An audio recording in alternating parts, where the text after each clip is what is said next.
This is a good clip to start with. Here is Bush and Reagan.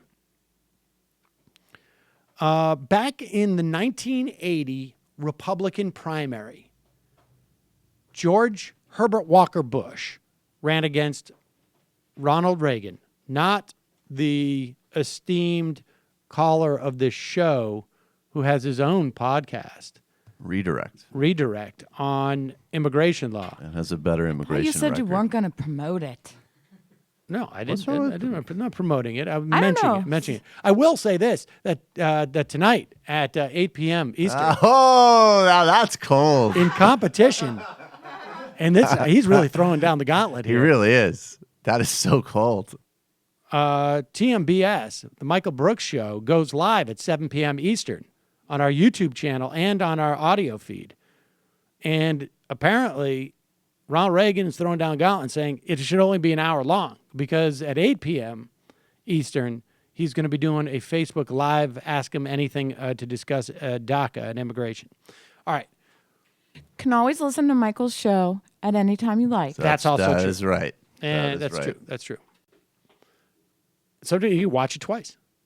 Listen to it twice. You can listen to it like all day, every day. That's true. All right. So here is a debate between George Herbert Walker Bush, who ran against Ronald Reagan in the 1980 Republican primary. Ultimately, Reagan chose George Herbert Walker Bush as his vice president. Reagan served for 2 terms, if you'll recall. Then George Herbert Walker Bush won in 1988 against Michael Dukakis, served for 1 term, and then was defeated by Bill Clinton. But just to give you a sense, we're talking about now 37 years ago, approximately, probably very close to the date, maybe a little bit earlier. Reagan and Bush debated over immigration policies.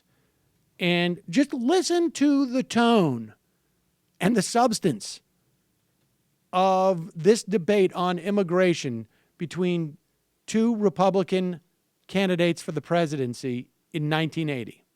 Aliens should be allowed to attend Texas public schools free, or do you think that their parents should pay for their education?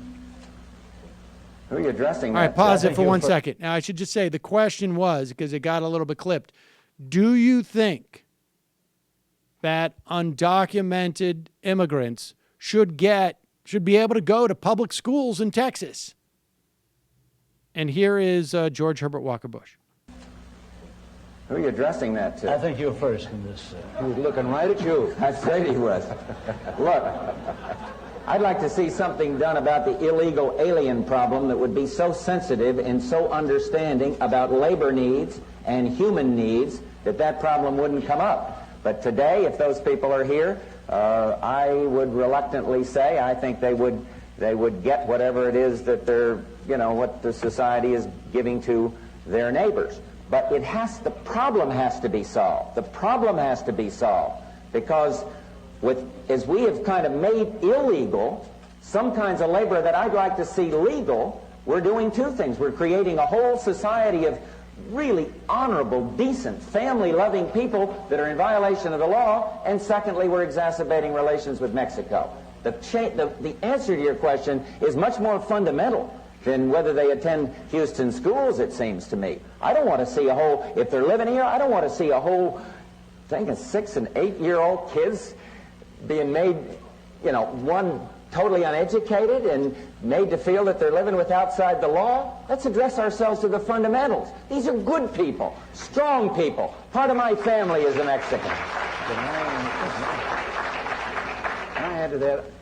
I think the time has come that the United States and our neighbors, particularly our neighbor to the south, should have a better understanding and a better relationship than we've ever had. And I think that we haven't been sensitive enough to our size and our power. They have a problem of 40 to 50% unemployment.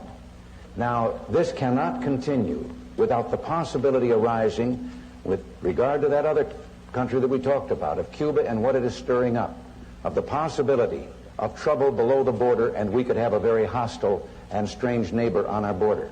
Rather than making them or talking about putting up a fence, Why don't we work out some recognition of our mutual problems, make it possible for them to come here legally with a work permit, and then while they're working and earning here, they pay taxes here. And when they want to go back, they can go back, and they can cross and open the border to them, said Ronald Reagan. Now, you just contemplate. Now, I'm not saying those are there's some problems with what they're suggesting there. The idea of creating a second-class citizenry, the sort of worker permits, I think, are somewhat problematic to a certain extent.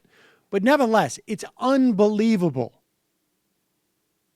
Unbelievable where we are today in terms of the Republican Party when it comes to immigration, based upon where the two leading candidates in the Republican primary back in 1980 were, one of whom was considered the most conservative president that we had in modern times.